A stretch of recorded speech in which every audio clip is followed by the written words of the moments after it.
Hello, everybody. It is Wednesday in Pittsburgh, Pennsylvania. My name is Adam Bittner, assistant sports editor for multimedia at the Pittsburgh Post-Gazette, joined for our weekly Penn State football podcast by Seth Engle of the Post-Gazette and the Daily Collegian, previewing the NFL draft for Penn State prospects. Where will they go? What are the things that could hold them down? What are the things that could boost them up in the draft order, maybe make them surprise picks? Going to get into all of that. Before we do, Seth, how are you?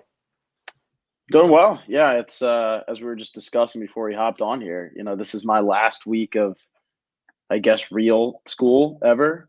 So a little weird, but it's good, and the weather's been great in State College, so just trying to make the most of that, and yeah.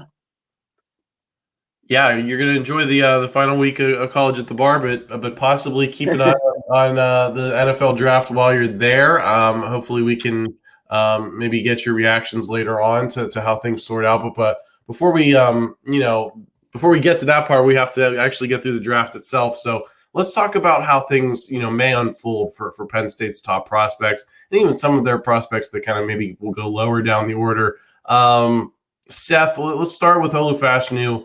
Are you worried about him falling at all? I've seen some commentary, particularly late in the process.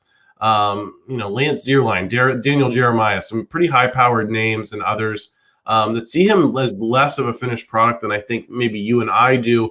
I think Daniel Jeremiah had him all the way down to number 15 in terms of his rankings of draft prospects, which, if things don't fall the right way in terms of quarterbacks rising, receivers rising, maybe he could drop to, as far as where the Steelers are at number 20.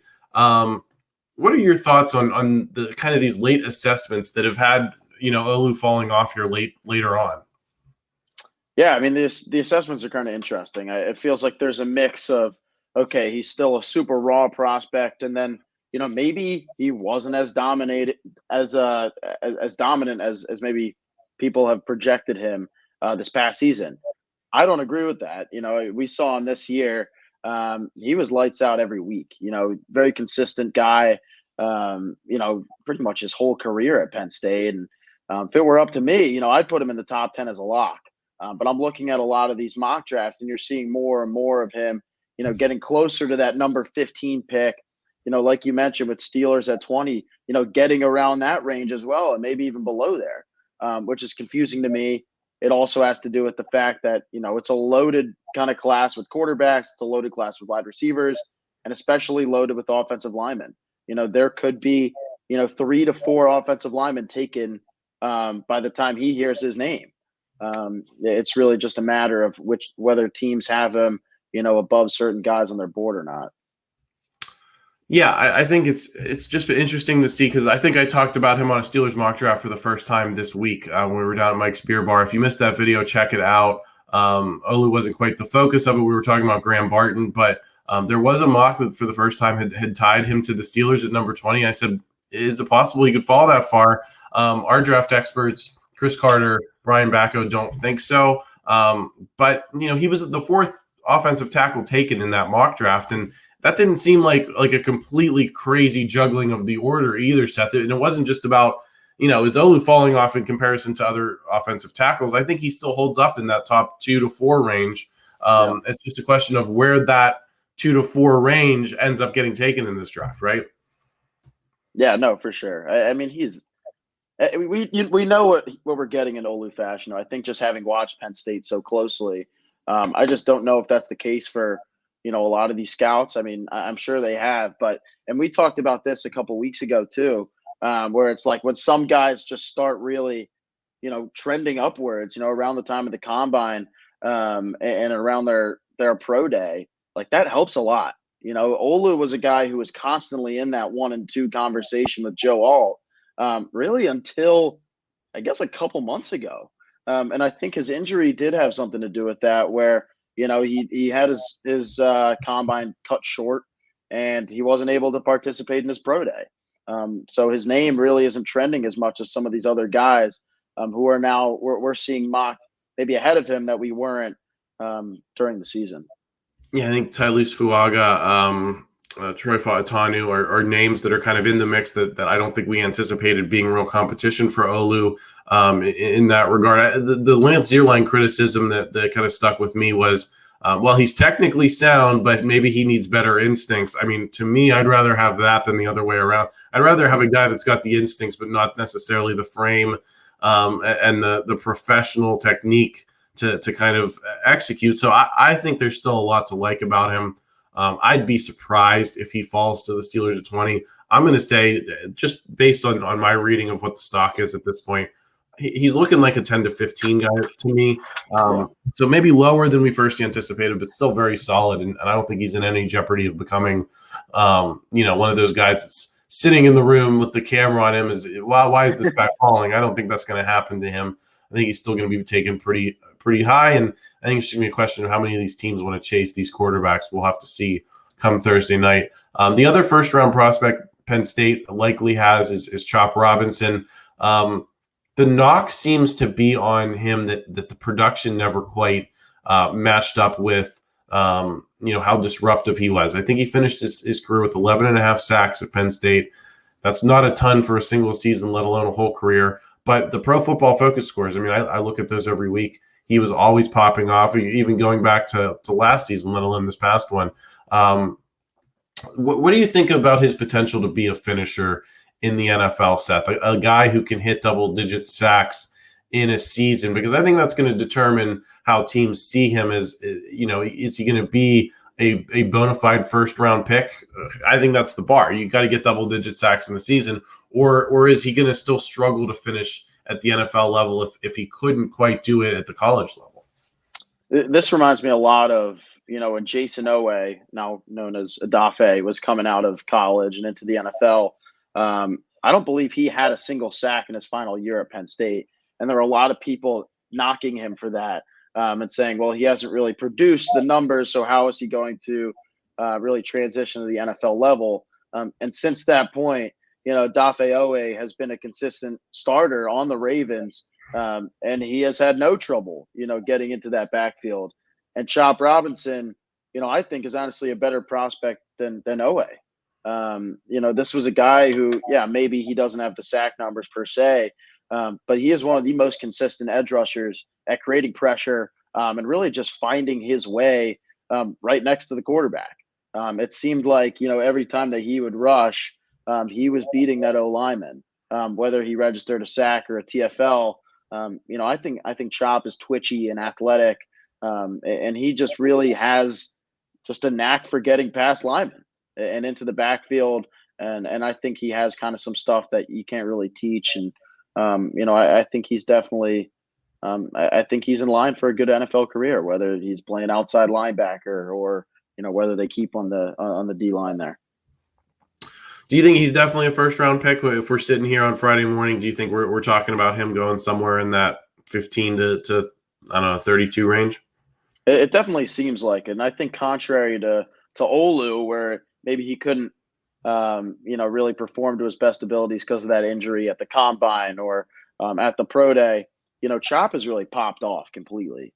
I'd say, among defensive ends, I think he won the combine. There was really no one that was kind of garnering as many kind of headlines as he was. So I think that helped a lot. And it's cool to see. I think he was more of a borderline second-round guy during the season.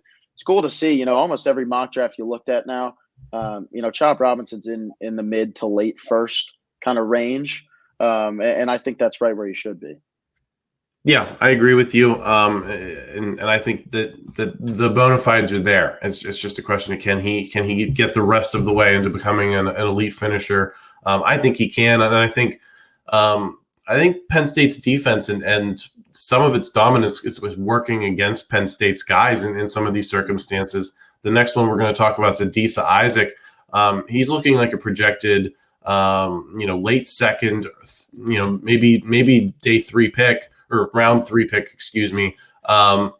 He's kind of in that same category, Seth. I think he finished his career at Penn State with 14 and a half sacks.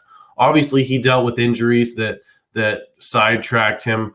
Do you think if that career number was closer to 2025, he'd be more of a consensus second round, maybe right there with Chop Robinson threatening the first round? I think he should be right now. Like, I don't know what else Adisa Isaac has to prove. I mean, you could totally make the argument that Isaac was a better player than Chop this past season. And I mean, on stats, it definitely says that. I don't know if it completely tells the full story, but Adisa Isaac is ready to go. You talk about those injury concerns. He had the Achilles that kept him out of the 2021 season. That's something that I asked him about at his pro day. Does that still linger? Do teams ask you about that? And he said, I honestly completely forgot that I was even injured. It's just so far out of the picture. I really don't know what the question marks are with his game. Like, why is he not a late first, early second type of guy? Why is he projected, as low as round 3? I have no idea, because he really has all the intangibles. He's a lengthy guy. He's quick. He's powerful, and he had as much success, if not more success, than Chop Robinson had over the past 2 seasons. So I think whoever drafts Adisa Isaac is getting a stud, and I think he could be one of the steals of the draft. Do you think there's possibly a lack of tape issue here with Adisa Isaac? Because I remember you and I sitting here, I think it was game 5, game 6 into the season, and there were still guys that had less than 100 snaps, that were regulars of Penn State's defense. It wasn't that they weren't getting run. It was the Penn State's defense was getting off the field so efficiently against so many teams. And then, they don't, do you think that's part of the issue, is that they just didn't get enough run to A, put up the stats that are going to get scouts' attention, and B, maybe put up some of the tape that was going to get their attention? I don't know. I mean, like, what else is Adisa Isaac going to show, though? And I think it's interesting when you take that into account, is like Adisa Isaac registered 16 tackles for loss, 7.5 sacks, great numbers this past year. And Penn State's defense was constantly getting off the field. The past 2 years, especially in 2022, when Penn State was just destroying teams, that defense was rotating like crazy. Like, that was Manny Diaz's thing. So for him to kind of produce the numbers that he did, considering he was not on the field for 70% of the game, I think that does good for Adisa Isaac and some of these other guys who produced some great numbers at Penn State. So yeah, I mean, everything to me is green with Adisa. There's no more injury concerns. His numbers are great. He shows it on film. It's really just a matter of someone kind of taking him and whether it's a good fit. Yeah, I think that's context that we have that I wonder how many NFL teams and NFL scouts have. Like, I think a lot of people think that they are sometimes more learned in these players than they are. And I think, that's reflected when a guy like Adisa Isaac, potentially comes out of nowhere and produces at the NFL level. I think those are things that are going against him in this process that aren't going to go against him in his actual NFL career. So it's going to be interesting to see. I think he's going to land in round 2. Depending upon who you read, it seems a little bit marginal. But for all the reasons that you and I outlined, potentially when the people who know football best and they're paid big bucks to scout these guys have to make the decisions, maybe Adisa Isaac's a guy that they want to chase a little bit higher than some of the outside experts. Let's get into Theo Johnson. Lance Dearline's opinion seems to be that his production doesn't quite match the frame and the potential that I think we've seen pretty much through his entire Penn State career. He's not a huge fan of his run blocking, projects him as an average backup. I know you're a big Theo Johnson fan, so I wanted to kind of let you give your counterpoint, I guess, so to speak. Yeah, average backup seems a little disrespectful to me. This is a guy I definitely think could have a good NFL career, a long NFL career, and could be a starter, maybe early on. I understand if you were to look at his numbers, this is a guy who's never surpassed 400 receiving yards in a season. Nonetheless, he was a crazy part of that offense over the past 2 seasons. Big red zone threat, who, like I've said before, I think is really going to thrive at the next level, more so than maybe he did in college. He can play with another tight end and still produce like we saw with Tyler Warren. So I understand, as a decent backup, like, yeah, he could. But I think he can create for his own. I think he has some of those intangibles that maybe sets him apart as one of those like wide receiver tight end hybrids, where you can put him downfield and he's able to, make it, come down with a jump ball or really make something happen that I think, a lot of these traditional tight ends aren't able to do. I think he's a weapon. And if it were up to me, I'd put him in the second round. I see him more projected in third, but I don't think he should drop lower than that.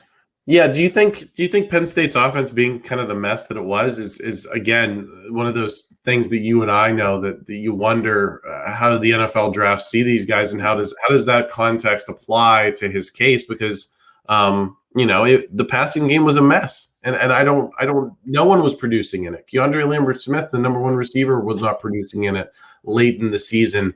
To what degree do you think that enters the equation here? Yeah, it's funny because even in 2022, where the pass game was like fine, it was better. Yeah, I still remember asking Mike Yurcich, like he was asked this, I think, every week for the first maybe 5 weeks of the season, is when are you going to get the tight ends involved? It was a stacked room. They had Brenton Strange and Theo Johnson and Tyler Warren all in the same room. And James Franklin was hyping them up the whole offseason. Season started, they weren't even getting targets. So it was strange to kind of see that play out. And then eventually they got more and more involved. And this season definitely got more involved. But still, I mean, it was always, it seemed like under Mike Yurcich, the tight ends were always a little underutilized, just considering the talent they had and the lack of talent they had at wide receiver. So, yeah, I think that's got to play into it. And, I hope that, there are scouts out there that do understand that, for Theo's sake.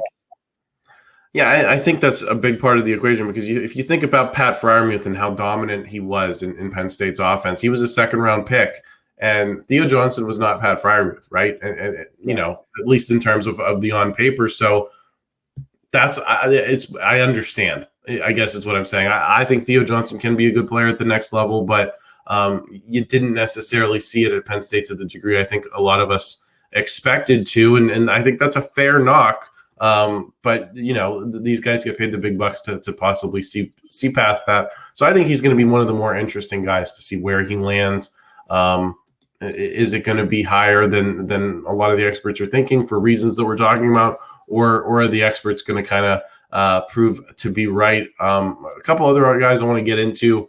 It looks like Hunter Nourzad, Caedan Wallace are projecting in the 4 to 5 round neighborhood. Does that seem right to you for those guys? Yeah, it does. No, I think Hunter's done a really good job at kind of building his, I guess, NFL portfolio over this whole process. And same with Caedan, too. It's interesting to see some of these guys that I think during the season were probably projected more so, 7th round to even undrafted, who have now really worked their way up. Nourzad can play every position on the offensive line, and I think teams really like that. He's also found success at multiple different levels. So when you see a guy who's gone from the Ivy League to then the Big Ten and find success there as a starter, I think teams like that when they say, well, he can make another jump now to the NFL and have no trouble with that. Caedan Wallace, I think, is a great story who, he had struggles throughout his career, obviously multi-year starter, but, wasn't the greatest, at times. And this past season, really just found his stride and consistency. And turned himself into, I think, the offensive lineman that a lot of people expected that he would be or could be, when he was a freshman getting good minutes. So, to see those guys in the 4 to 5 range, I think that's just right. I wouldn't even put them in 6. I'm seeing Curtis Jacobs as a 6th round pick in a lot of places. How much is that a function of his quality as a player, and how much of that is a function of middle linebacker is just not a particularly highly sought position in the NFL draft world? He seems to me like a guy who could get picked in round 6 and play 10 years in the middle of a defense. And that, he could have a very solid career even if he gets picked later on. Am I on the mark with that? Am I off somewhere? What's your read on Curtis Jacobs and how he fits into this? This goes into that versatility aspect that I think a lot of teams like. Curtis played every single linebacker position at Penn State. And did it well everywhere. This was just a guy who I don't think really flashed as much as some other linebackers that have come through, like, Abdul and Micah Parsons, not really a highlight type of guy, but a player that is just consistent every week. And I think made the people around him better. I think 6 is honestly a little too low, just considering, how talented I really thought he was over the past 3 seasons. It's not like he just kind of popped off this year. Like, he's been great his whole Penn State career. And honestly, if it were up to me, I'd put him in 4, somewhere in that range. But it's looking like from mock drafts that he's going to go a little lower. He also has a certain mentality that I think is pretty unique, where he wants to be a coach when he grows up. He already knows that. He learned that from Manny Diaz, and he views the game as if he's a coach. And I don't think a lot of people really do that. A lot of players, I don't think they really see the game that way. So he's constantly trying to learn. I think he's very coachable, and I think he'll be able to kind of fit in at any of those 3 linebacker positions wherever they see fit. Is Jason Cabinda a bad comparison in terms of a guy who maybe didn't get the draft hype in the process, but that Penn Staters knew as a solid player and found a niche at the NFL level, and has found ways to be useful? I guess the vibe out of college is maybe similar, but Cabinda is more stocky and honestly could have played on the D line. I think just from his build alone. Jacobs is more of just a standard linebacker that's really able to play any of those 3 spots. And I mean, Cabinda obviously fullback now. I don't see Curtis Jacobs having the frame to transition to fullback at all. But yeah, definitely the vibe is somewhat similar for sure. Let's get into, I think, the disappointments of this process for Penn State fans. Kalen King, Johnny Dixon, both are projected in that maybe late 6, 7 range. If things don't go their way, I don't think it's hard to imagine either of them going undrafted. Seth, what happened? And is it especially frustrating considering that if they'd come back, they would have been, what this team seems to lack, which is proven production at corner. Maybe they up their draft stock a year from now if they come back. Yeah, Kalen King will be drafted. It'll probably be late, but he should be taken because he does have the film. Not necessarily from this season, but I mean, you look at last year when he was an All-American. He was one of the best corners in the country. Teams still look at that, so there's film out there that show that he's capable. It's really just a matter of, maybe he has a chip on his shoulder now. Maybe he wants to, work a little harder to get back to that, back to what we knew he was capable of. It's really interesting. What exactly happened? I don't know. This was a guy who came into the year as a projected first-round pick, and now we're having a discussion right now, like, how late is he going to be picked, or is he going to be picked at all? Like, I never could have imagined that back in August. But yeah, he'll be taken probably 6th, 7th round, maybe even 5. And then Johnny Dixon, another guy, another opt-out from the Peach Bowl, that, you say, okay, maybe these guys could have benefited from coming back another year. Maybe Kalen King could have showed that he's still that guy from his sophomore campaign. And, Johnny Dixon was great this year. I think he just got a little screwed over by that injury and the Senior Bowl, not being able to participate in any of in the pre-draft process to show, kind of, I do have the film and I also have this that's going to boost my stock. But, like you said, a lot of these mock drafts are having him, 7th round or undrafted. And I do think, he has the ability to play in the NFL. Another defensive back I wanted to talk through with you is Daequan Hardy. He's a guy I think a lot of the things that I saw are saying undrafted. I think he still should have a chance to get drafted. To me, Seth, he's one of those guys that you don't take seriously until you see it. And I think we were at Ohio State and it just popped off to us. And he was everywhere and impacting the game in major ways. I think he's one of those guys that you call just a football player that knows what he's doing and finds places to be where he needs to be and makes up for whatever limitations he has. Do you see him slipping in, late in this draft and finding a team that's willing to take a chance on him? And even if he doesn't, let's say he goes undrafted, do you think he still has a chance to have a solid NFL career? And be one of those guys who, especially in the cornerback world, there are guys late in these drafts that find their way and prove themselves and get on the field rather quickly. Do you see Daequan Hardy possibly being in that mold? Absolutely. Whether it's that he's drafted or whether someone picks him up as an undrafted free agent, I think he has a future in the NFL. The question marks are pretty clear because he's played the nickel his whole career at Penn State, has rarely been put in a position of being just a true cornerback. I think the one game that we really saw him play that role was in the Peach Bowl. which, not necessarily the best resume builder because Penn State's corners got torched that game by Ole Miss wide receivers. But his ability to play the nickel and the slot is it's pretty remarkable. And like you said with the Ohio State game, he was everywhere. It seemed like every single play, you're hearing his name called from the PA announcer. You're seeing that 25 flying around. It also gives him the ability to maybe transition to safety if a team, thinks that he could potentially find success there. Or, I also think he's one of the guys that, he could benefit from these new NFL quick kickoff rules. That was about to ask. Right, because I think, he was great as a punt returner. He was the fastest guy on Penn State for like the past 5 years. And he really showed that he does have a future as a returner this past year. And, I think with the NFL kind of giving more opportunity to returners, he's a guy that I think could kind of fit in and really, find success with that. Seth, any final thoughts on this Penn State draft class? Who maybe is going to be, if you had to pick one of these guys we talked about, I know you're bullish on a lot of them.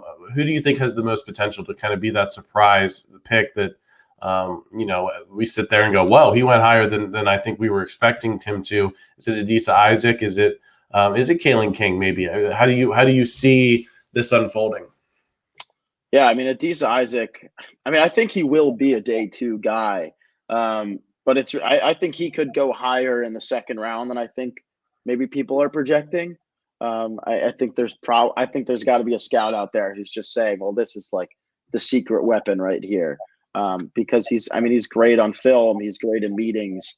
I think he'll have, a phenomenal NFL career, maybe the most successful of any Penn State player in this draft class. And maybe we'll meet again in 5 years and discuss that. But there are a number of guys who I think, have the best football ahead of them. Theo Johnson being another one where I just think he could, really kind of progress and play his best brand of football, not at the college level, not at Penn State where they underutilize their tight ends.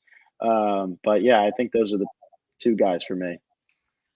We'll keep an eye on that. Seth, enjoy the final week of college. We will be on the NFL Draft live stream talking about plenty of it. Our Post-Gazette Draft live stream is going to start at 8 p.m. on Thursday, and then we're going to run it back on Friday. Myself, Christopher Carter, Jason Mackey, Joe Starkey, Paul Zeiss, Ray Fittipaldi, and Brian Backer will be calling in from the Steelers facility. We're obviously going to be talking about the draft primarily through a Steelers perspective, but we're going to be talking about those Penn State prospects. We're going to be talking about those Pitt prospects and where they land and how they fit into this, especially as we get into day 2. So if you want to hear some Penn State draft talk, we're the destination for it. So make sure you subscribe to the channel. Make sure you like this video if you enjoyed it. Help us out in the YouTube algorithm. We appreciate that. So we hope to see you Thursday and Friday night. Feel free to sweep through the comments. Let us know your thoughts. We might read some of them on the air. Seth, I'm really looking forward to it, and enjoy the rest of your time here at Penn State. Thanks, Adam. Take care, everyone. Thank you for checking out this content from Post-Gazette Sports. If you watch this video on YouTube, please like the video and subscribe to our channel. For all of the sports coverage the Post-Gazette has to offer, visit post-gazette.com.